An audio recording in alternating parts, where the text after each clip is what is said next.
नमस्कार दोस्तों। आज है आश्विन मास की संकष्टी चतुर्थी और भगवान गणेश को प्रिय उन्हीं को समर्पित इस संकष्टी चतुर्थी की आप सभी को बहुत सारी शुभकामनाएं। भगवान गणेश को विघ्नहर्ता बताया गया है।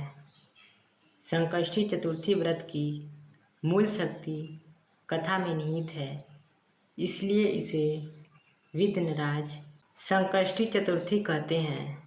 इस कथा से पता चलता है कि गणेश जी का स्मरण करने से असंभव कार्य भी संभव हो जाते हैं। देवताओं को जब कोई मार्ग नहीं सूझा तो गणेश जी ने ही उन्हें मुक्ति दिलाई।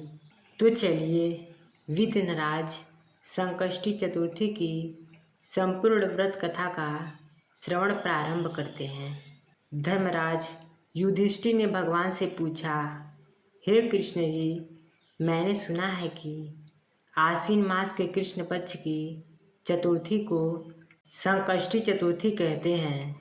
हे जगदीश्वर, आप कृपया करके मुझसे विस्तार पूर्वक इस कथा का श्रवण कराएं। श्री कृष्ण जी ने कहा कि प्राचीन काल में यही प्रश्न पार्वती जी ने गणेश जी से किया था कि हे देव, आश्विन मास में किस प्रकार गणेश जी की पूजा की जाती है, इसे करने से क्या फल मिलता है। यह सुनकर गणेश जी ने कहा, हे माता, सिद्धि की कामना रखने वाले व्यक्ति को चाहिए कि आश्विन मास में कृष्ण पक्ष की चतुर्थी की पूजा पर्ववक्त विधि से करे। आश्विन मास की संकष्टी चतुर्थी को श्री कृष्ण तथा बाणासुर की कथा के अनुसार एक समय की बात है। बाणासुर की कन्या उषा ने सुषुप्तावस्था में अनिरुद्ध का सपना देखा। अनिरुद्ध के विरह से वह इतनी अभिलाषी हो गई कि उसके चित्त को किसी भी प्रकार से शांति नहीं मिल रही थी। उसने अपनी सहेली चित्रलेखा से त्रिभुवन के संपूर्ण प्राणियों के चित्र बनवाए। जब चित्र में अनिरुद्ध को देखा तो कहा, मैंने इसी व्यक्ति को सपना में देखा था।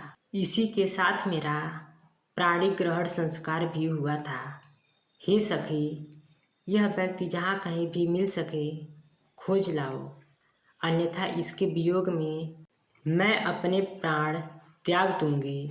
अपनी सखी की बात सुनकर चित्रलेखा अनेक स्थानों पर खोज करती हुई द्वारकापुरी में पहुंची। चित्रलेखा राक्षसी माया जानती थी। उसने वहां अनिरुद्ध को पहचान कर उसने उसका अपहरण कर लिया और रात्रि में पलंग सहित अनिरुद्ध को उठाकर वह गोधूली बेला में बाणासुर की नगरी में प्रविष्ट हुई। इधर प्रद्युम्न को पुत्र शोक के कारण असाध्य रोग से ग्रसित होना पड़ा। अपने पुत्र प्रद्युम्न एवं पौत्र अनिरुद्ध की घटना से कृष्ण जी भी व्याकुल हो उठे। रुक्मिणी भी पौत्र के दुख से दुखी होकर बिलखने लगी और खिन्न मन से कृष्ण जी से कहने लगी, हे नाथ, हमारे प्रिय पौत्र का किसने हरण कर लिया, अथवा वह अपनी इच्छा से ही कहीं गया है। मैं आपके सामने शोकाकुल हो अपने प्राण छोड़ दूंगी। रुक्मिणी की बात सुनकर श्री कृष्ण जी यादवों की सभा में उपस्थित हुए। वहाँ उन्होंने परम तेजस्वी लोमस ऋषि के दर्शन किए। उन्हें प्रणाम कर श्री कृष्ण ने सारी घटना कह सुनाई। श्री कृष्ण ने लोमस ऋषि से पूछा कि हे मुनिवर, हमारे पौत्र को कौन ले गया? वह कहीं स्वयं तो नहीं चला गया है? हमारे बुद्धिमान पौत्र का किसने अपहरण कर लिया?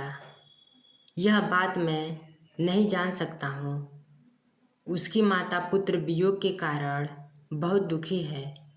कृष्ण जी की बात सुनकर लोमस मुनि ने कहा, हे कृष्ण, बाणासुर की कन्या उषा की सहेली चित्रलेखा ने आपके पौत्र का अपहरण किया है और उसे बाणासुर के महल में छिपा के रखा है। यह बात नारद जी ने बताई है।